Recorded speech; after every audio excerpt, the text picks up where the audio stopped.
menetapkan saudara Peggy Setiawan alias Peron ditetapkan sebagai tersangka karena penyidik telah mendapatkan lebih 2 alat bukti yang cukup sesuai dengan pasal 184 KUHP dan putusan Mahkamah Konstitusi nomor 21/12 tanggal 16 Maret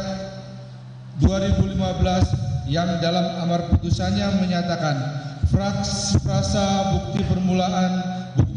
yang cukup dan bukti yang cukup sebagaimana ditentukan dalam pasal 1 angka 14, pasal 17 dan pasal 21 ayat 1 Undang-Undang nomor 8 tahun 1981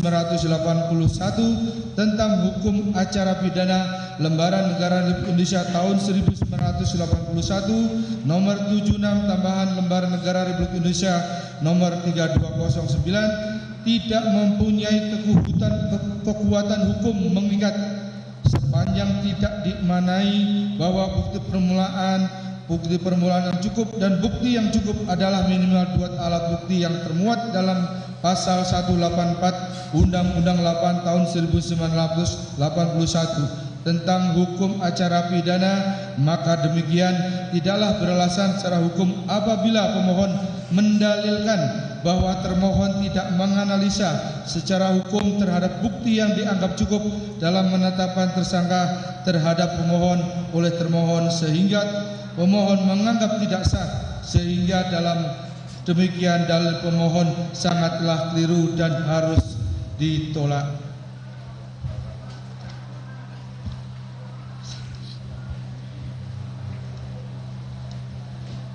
Bahwa menurut peraturan Mahkamah Agung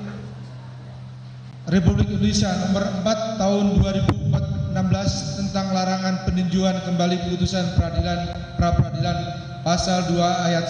ayat 2 menyebutkan bahwa pemeriksaan pra-peradilan terhadap permohonan tentang tidaknya sahnya penetapan tersangka hanya menilai aspek formil, yaitu